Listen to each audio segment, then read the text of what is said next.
Hi, Jeff. Hey, Misha. Welcome to another episode of Real Estate with Jeff and Misha. All right.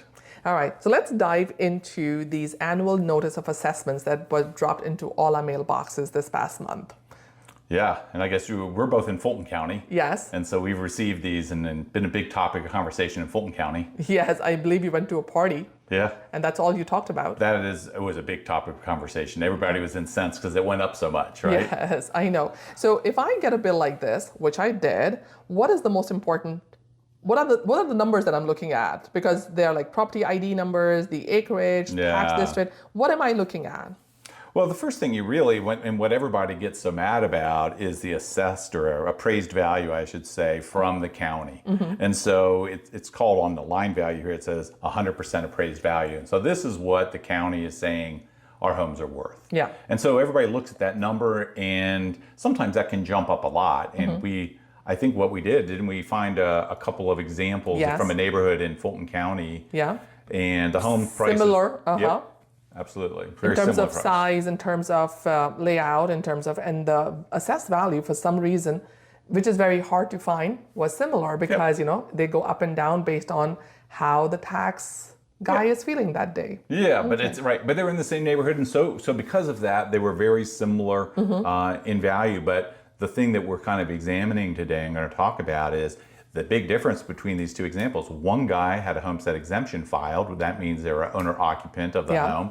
The other guy is an investor, and so he doesn't get a homestead exemption. We'll talk about what a homestead exemption is and what it does for you. Perfect. There's a big difference on the outcome. Sounds good. So in terms of taxes, do you think the taxes, well, I know I should know this, but I'm for the sake of our listeners, I'm going to ask you these questions. Is like, so someone with no homestead exemption will have a higher tax bill versus someone with a homestead exemption? That's absolutely correct. So what a homestead exemption is simply is you have to apply for it and we're going to be talking about Fulton County, but all the counties here in Metro Atlanta have some form of homestead exemption. It's worth different amounts in different counties. Yeah. But the process is the same. And so if you lived in your home as of January 1st of a calendar year, then you have to file for your homestead exemption by April 1st of that year.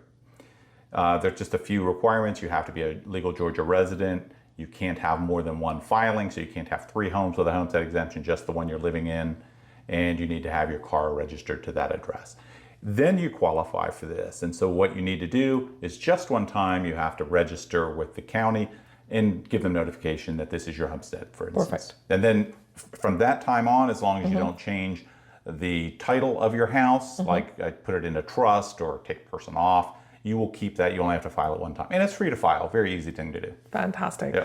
So in our examples, let's say example A is the investor and example B is the guy who has a homestead exemption. Okay. The taxes for in example A is $7,300 and the taxes for example B is $6,000, right? So with the new 2025 tax bill that came up, what difference will we see in the two tax bills? Yep. So the investor in your example A, his appraised value from the county's eyes went up 23.8%. Okay. So his tax bill is going to go up that much. Just straight. Just straight. Like if he had, it's not, but if it was $10,000, his would go up $2,380 just in that 1 year. Oh, wow. And so he's not going to be very happy.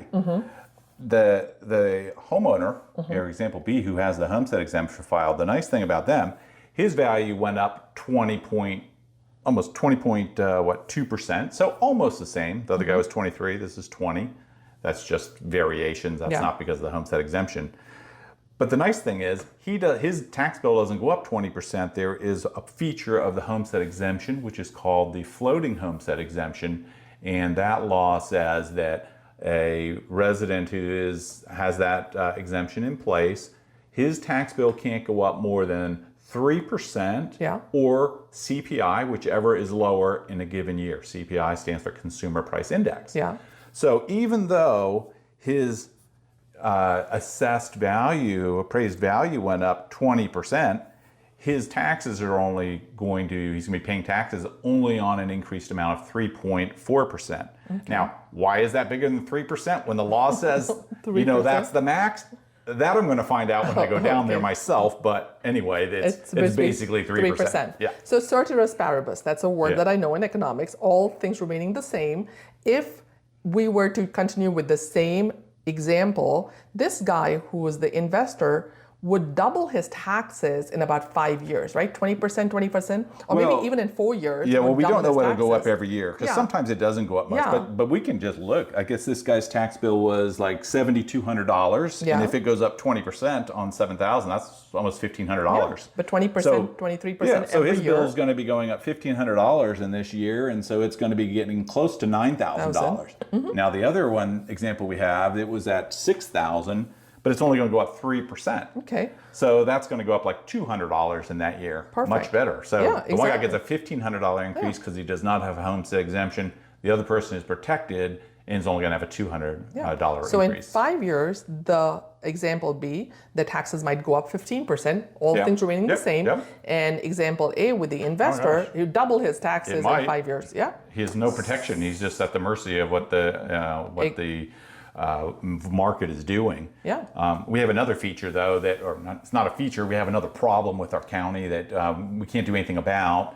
The homestead exemption only protects you from the value of your property rising. Fulton County this year is also going to be increasing their millage rate of her by Ouch. 12%, Wow. which is a pretty big increase because most years lately they haven't increased it at all. Yeah. And this year they just decide they want some more money. So even if you have homestead exemption, your taxes. Yeah, they are going to go up right. They are going to go up maybe 12% and a few percentage points more because of the rise in value. So our taxes are going to probably go up 12-15% this year. Okay. So what if I want to reject my tax bill and I'm like, I don't want this tax bill. Can I appeal? Well, you can appeal. Now the real question is, can you win? Oh, right, yes. You definitely can appeal. And so I think the application deadline for the appeal Yeah. is August 1st of this year. So we don't have much time, and we're recording this here a couple weeks out from that. Yeah. So chop chop. So yeah, we have to get on that. So the process would be, first thing you would look at is what the county says your appraised value is. And if they say your number, let's say they say your home is worth $700,000, you would then look around your neighborhood and say, well, is that about right? And if all the homes in around you have been selling for $800,000 or $900,000, there's nothing to appeal, Yeah. But there are cases where they make errors. And so let's say they say your home is worth $700,000, but everything around you has been selling for $500,000 or $550,000. Yeah. Now you do have a case. And so Perfect. then you'd want to go to apply at FultonAssessors.org. There's an online portal that you can go, and you can either do that or you can fill it out by hand, mail it in. And so Yeah. it's a pretty simple process, and I've done it before myself. Perfect. So go to the FultonAssessor.org Yep. and appeal and talk to your realtor friend. Go look at Zillow, see what houses around you are selling Because for. you do need to bring some real data. You can't just go there and say, hey, I don't like feel- this. I Yeah, know. I feel I like this. No, I mean, when I did that process, I printed out the homes, what they sold for, and they have to have sold in that calendar year. Yeah. And if it shows a pattern that it's lower than what the county says, they were very friendly down there, frankly. And it was a process where I just did it, and they changed it on the spot. Maybe And you should offer these services to our viewers and our listeners. I don't know if I want to go down that road, but we're happy to provide help. Yes, absolutely. So call us if you have any questions about your tax bill or if you need help appealing. And that was, I think, a very informative session, Jeff. Yeah, and if we're going to wrap it up so people know, if you qualify for homestead exemption, please go file it and make sure that it's in place because it will save you a lot of money over the years. Thank you. Absolutely. Well, great to talk to you, Misha. Let's look forward to the next time, huh? Next time, sir.